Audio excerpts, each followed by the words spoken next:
I feel a need to define once more some of the words I use in the series.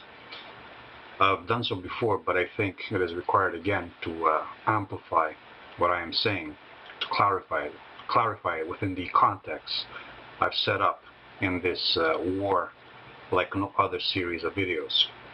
This will help clarify the other videos I've made, accentuate some of the points, and dispel some of the misunderstandings I still think some people are burdened with.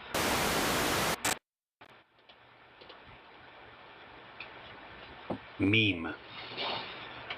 The sum of all perspectives, ideas, ideals, spiritual outlooks, symbols, creating a particular psychology, a particular perspective. I use the spelling meme to as an M-E-M-E to emphasize the relationship with genes, because I think they're the continuance of genes, not separate from them, but a continuation of what genes are and how they work.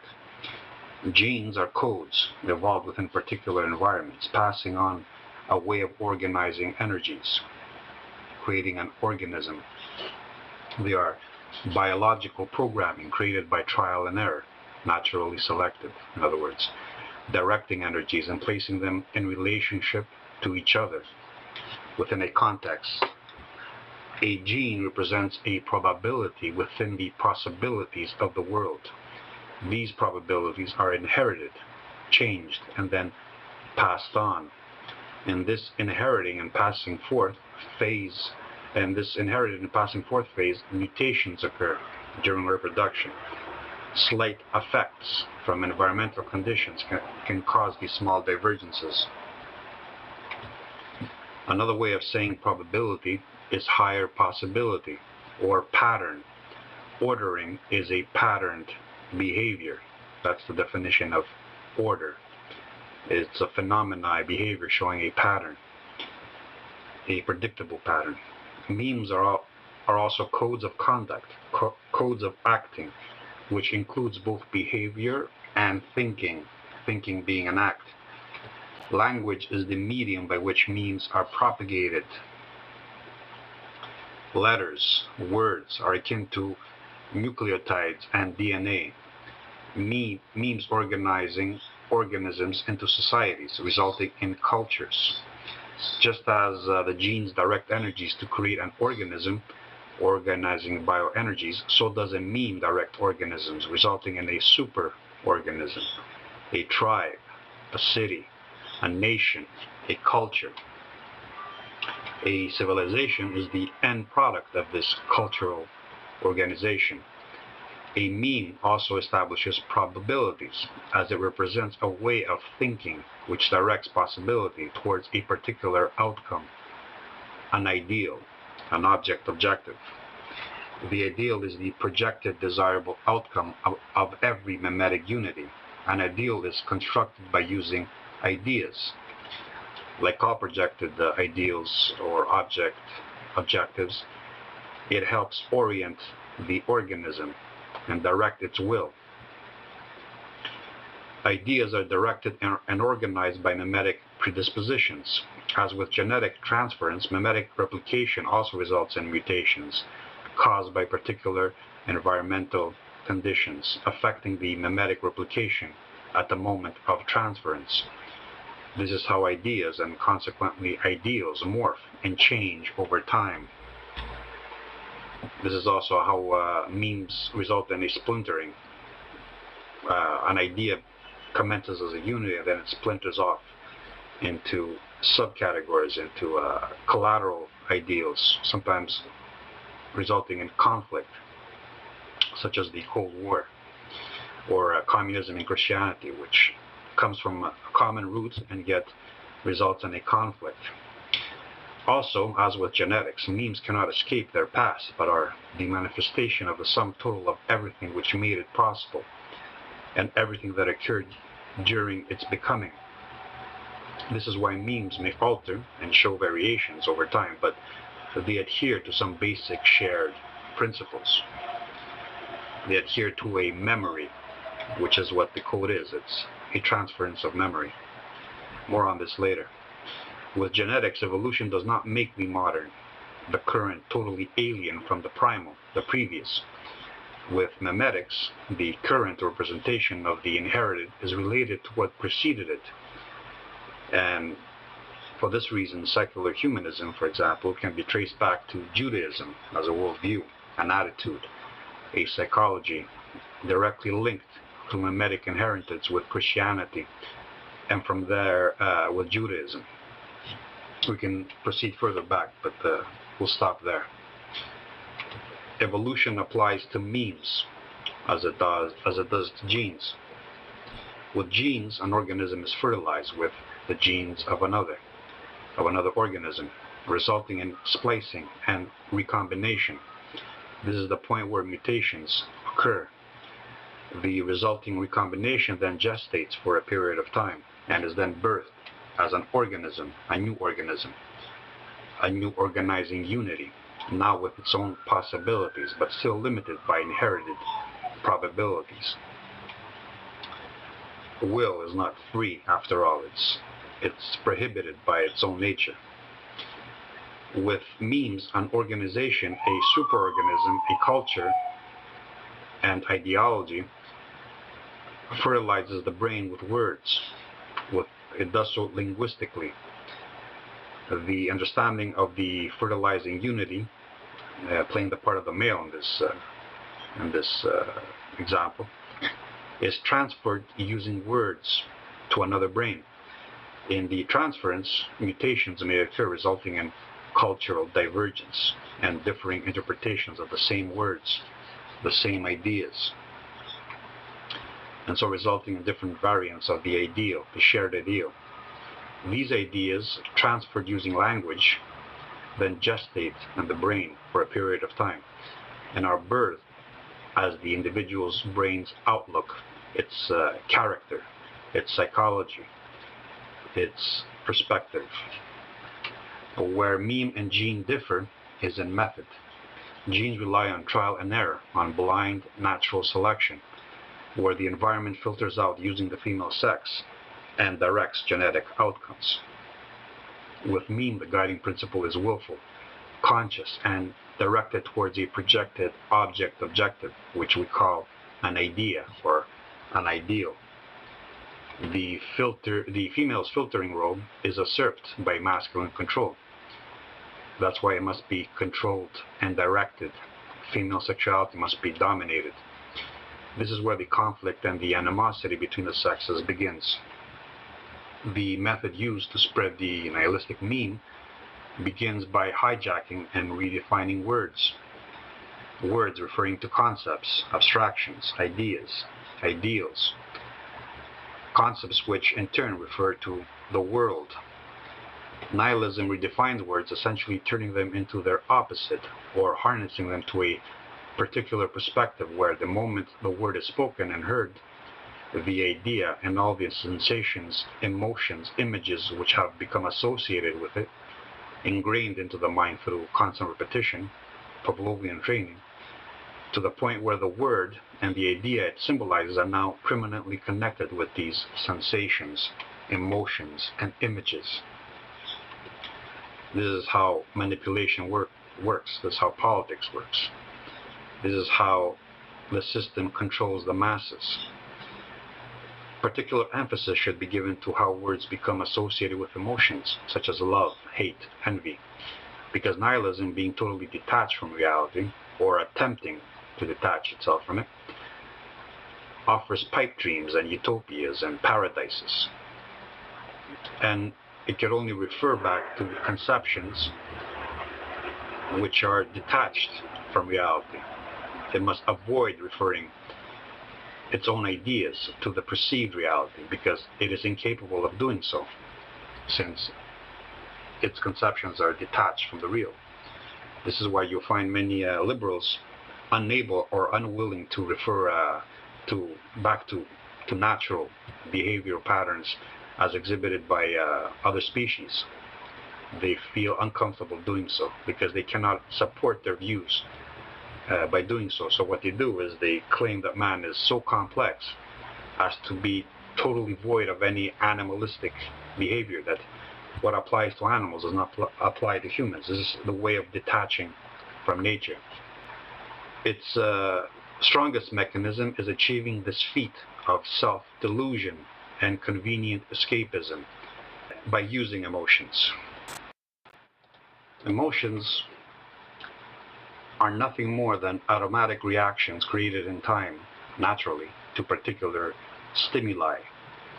Because emotions are automatic, unconsciously derived, or created by the brain in reaction to sensations, sensual stimuli, and because emotions are self-interested in that they are felt as positive or negative in relation to the organism's interests and needs, they can more easily be manipulated.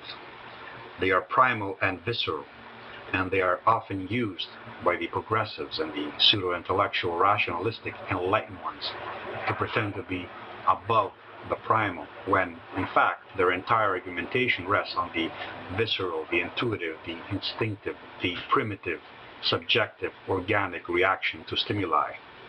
In other words, their entire argument rests on emotion, and that's why they use emotion constantly and everywhere. They either accuse the opposition of hate or anger or violence, trying to create a sensation, or they try to pull on heartstrings using love, of course, compassion, and all those words that are supposed to stimulate the infantile in the brain to overcome the rational. It is because emotions are visceral that they are often irrational. We fear the dark, for example, automatically, because nature always leans towards the negative to ensure that any surprises that may lurk in the unknown are not detrimental to the organism. The logic here is one accounting for the negative nature of reality in relation to the organism, this antagonism between ordering and entropy, which we measure with time. Nature prefers to err on the negative because the reverse would be devastating to the organism. Any negative surprise, any mistake would mean death, whereas the opposite, any positive mistake or mistake towards the negative, making the surprise a positive thing, will not mean death. Nature accounts for the antagonism between entropy, increasing chaos, and life as the state of constant self-organizing, despite the naive musings of dilettantes and men-children. It is because emotions are self-serving and unconscious, automated reactions that they can be easily manipulated by a will that knows of their nature and of human nature, though most dismiss human nature as a fabrication. Brainwashing and indoctrination, training, and domesticating inferior minds is the manipulation of natural tendencies, as these have been established through natural selection over time. It is therefore easy to manipulate a mind into believing any truth, to seduce it into any perspective which satisfies some inner need, even if it may not be aware of it, or may deny the existence of the urge and this need. A dog need not be aware of itself, nor of its own nature, to have a human who is aware of its nature more than it is of itself, to train it by using these innate canine qualities. In fact, the dog not knowing makes it more easy for a human to manipulate a dog's nature. This is why we get dumbing down. This is why we get the dismissal of Freud and of anybody who shows us insights into human nature. And this is why fear and shame are the first defensive words used by liberals and the nihilists. It is the shame and fear they feel in themselves in relation to life, existence, which makes them react with this defensive accusation. With nihilism, the overturning of reality, the turning of reality on its head, is easily accomplished as an ideology, a desirable ideal, because the common, average mind feels a sense of insecurity anxiety towards a world that does not care for its interests or its preferences. The world is so perplexing to it, so confusing that it feels anxious when trying to make sense of it. Telling someone that appearances do not matter, and that consequently sex and race are all human fabrications, which is the opposite of what is true, is not hard to do because the mind wants this to be fact. The actual fact is that the opposite is true, in that it is human intervention, human fabrication, which tries to turn appearance and all its prerequisites into fakes, into lies, into pretenses based on nothing more than words. It's not sex, which is a human fabrication, for example, nor is gender, which is no more than the application of sexual roles within particular cultural circumstances, but the opposite. It is the elimination and discrediting of sexual roles, which is the human fabrication. And it is only possible within human environments, artificial environments. I will explain what artificial means later. This is a classic case displaying how nihilism takes reality and turns it on its head, like I said, which is the quintessential act of nihilism, of nihilistic despair, to totally denounce, contradict the real, and replace it with an ideal, a fantasy, where the imagination is totally detached from reality. That's what fantasy is. It's imagination detached from reality. The very usage of the term nihilism, as it is used academically, also shows similar methodologies. It is now used to define the opposite of what it signifies. In other words, annulment, nullification of reality. Now it becomes a term used to explain how the nullification of reality is nullified. In other words, the negation of the negative is now maintained as the negative, whereas the original negation of reality is now posited as the positive. We will find that if we look carefully, we'll find many words which are now become associated with the opposite of what they originally intended to refer to. Let's not even go to the obvious man-woman farce dominating modern debates about justice and equality. The very concepts of justice and equality themselves are human inventions, human fabrications, and are now eternally associated with the prevailing mimetic nihilism, this cult of victimhood. Nihilism itself. The common usage of the term is in reference to the absence of absolutes, or a teleos, or meaning or purpose. The linguistic hijacking of the definition is part of the mimetic codes, the method of nihilistic procreation. By definition, my definition is in relation to the perceived, the aesthetic, the sensual, without imposing my preference upon it. To be nihilistic is to nullify, reject, deny reality.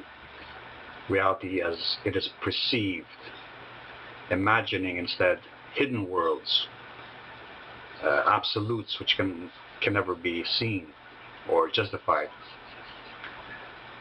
and where there are none. To be nihilistic is to impose upon the universe, upon reality, a purpose and a meaning which resides outside the human brain. In other words, to make it transcendental, to deify it, to make it something holy and profound. And instead of making it a tool, a method for humanity, something humanity must create, it places it outside of humanity, something which hypocritically must be found. And who is to tell us where it is to be found but the nihilists themselves? The antagonistic relationship between the self-organizing entity, the living organism, and the world, as this towards chaos, this towards increasing entropy, results in a denouncement of the world. It leads to self-hatred. and in a settling upon human constructs which soothe and placate and satisfy psychological needs. Modernity is a culture which is a byproduct of a nihilistic meme, at least it is so in our time and in our place in the West. And it's becoming global because the shrinking spaces, increasing populations, declining resources makes nihilism very attractive to the majority which would not have been alive without them.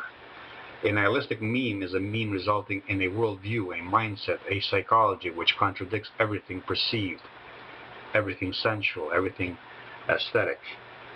Beauty itself is denied relevance. Since there are no absolutes, this attitude is not to be taken as being totally nihilistic, but selectively so. The nihilist is a hypocrite. He chooses when to apply nihilism, when not to. The degree to which a mind denies reality, in other words is nihilistic, is determined by the mind's dissatisfaction, its sense of insecurity in relation to the perceived, in relation to the real, to the world. The more of reality rejects, or tries to ignore, or tries to deny relevance to, the more nihilistic it is.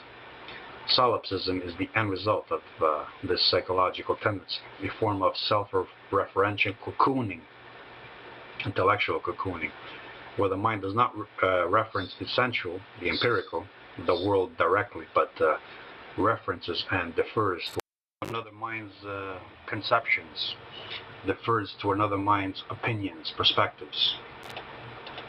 In other words, defers to another who is telling him it exactly what it wants to hear. Or in true solipsistic style, it refers back to its own abstractions. In other words, it justifies its own opinions by referring back to its own opinions in a looping effect. That's what solipsism is. That's what cocooning is. It's self-referential. When these abstractions are totally detached from the real, in other words, they're the product of combining elements into artificial unities. For instance, when we think of, let's say, an extreme imaginary concept like a unicorn, we combine a creature with another element which does not occur in nature. This is an imagining totally void of any reference to the real. This is what I call the abstraction, which is fantasy, that is imagination detached from reality. And this is what a nihilist does. It refers back to conceptions it has fabricated by combining elements that do not coexist in reality, and it has created this false reality, which it then refers back to justify its own opinions. And the more a mind is the product of a sheltering environment, brought up within sheltering environments, the more cocooned, the more forgetful, the more void of self-knowledge, the more self-blinding it is, all the more unable it becomes to deal with reality. This leads to a self-perpetuating atrophying, which we call decadence. The mind is now unable to cope with any taste of reality, to the point where the mere mention of certain words makes it close itself off from any consideration. It now reverts back to its defensive stance as this has been learned, taught to it. And it just repeats the emotional reasoning, the arguments it was given as defense, and just repeats them as if it's making sense. All human categories are used to accentuate a difference, so as to bring into clarity a phenomenon. We accentuate the difference between two twins so as to discern one from the other, knowing that no matter how great these similarities are, it is the difference which distinguishes and differentiates. Similarity, a favorite concept for the nihilist, for the liberal, who wishes to disappear in uniformity of the singular, into nothingness, or the nothing or something duality, is really a byproduct of divergence. An organism, this self-organizing becoming, first separates itself using the membrane, the skin, the bone, the skull, forming from the otherness, so as to then organize itself within this porous, flexible boundary, which it sets up to become a unity and to distinguish itself from others. Without this separation of self from otherness, there is no consciousness and no organism. There's not even the possibility of this. There is no identity, for to identify is to possess memory, and to possess memory one must order, distinguish, and discriminate. Therefore, one perceives similarities only after one has differentiated self from other. No matter how similar two phenomena are, these similarities are partial and dependent on a simplification and generalization, conveniently directed by emotion most of the time, rather than reason. Not even clones are perfectly alike, and nor is the self the same as the self a minute ago. Flux means constant change, and this prevents absolutes, including absolute sameness. Identity, self, is a product of memory. The self is held together in memory. Genes are a form of memory. Every cell in my becoming carries those genes, and so it is a conduit of this memory. My brain stores experiences, knowledge being secondhand experiences, consciously attaching me to my memory, attaching me to my past. To be self-aware, self-conscious, is to become aware of your past and to recall it, to remember it, to be guided by it. The same way a gene, being the storage of memory, guides the organism in its becoming. Now we proceed to the concept of natural and artificial. Nature, as I've said before, is a word referring to the sum of all previous nurturing. It is memory, making awareness of self possible. Nature is another term for the past. This becomes more obvious if we understand consciousness in Heidegger's sense, as a forever looking back. We are always a step behind existence because the time required for us to gather and process sensual stimuli makes the consequent abstractions, images, ideas, a reference to a past state. To compensate for the lag between the idea and the real, nature evolves intelligence. Intelligence is a perception of patterns within the flux, which compensates for the time required to perceive reality. Man uses these patterns to project himself ahead so as to preempt reality and prepare. But no two projections are equal, as nothing is ever equal or similar, because some are based on sensuality while others refer back to earlier or inherited mental abstractions. Some are attached or attaching to reality, trying to remain so, while others are detached from reality, resulting in nihilism, which is the total overturning of reality and the belief in the opposite of what is perceived, a contradiction of reality. Artificial, in this case, does not mean unnatural, but it means an intervention upon the natural, often by using nihilistic fabrications, guided by a nihilistic motive, ideal. The motive being to disassociate, to detach, to shelter oneself away from reality. Let me clarify. All organisms intervene upon their environment to some degree or another. This exhibits the normal antagonism between the self-organizing unity we call an organism, life, and the flux, the totality of interactivities, which lies outside the organism's willful control, and so outside its organizing. When we speak of artificial in relation to natural, we refer to a degree of intervention. Let me clarify further. When the degrees of intervention all organisms exhibit naturally exceeds a certain point, it creates a self-referential solipsistic cocooning. What is this point?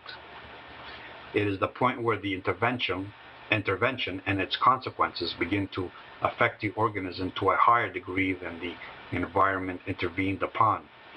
At this point, we have the beginning of institutionalization or domestication and its consequent feminization.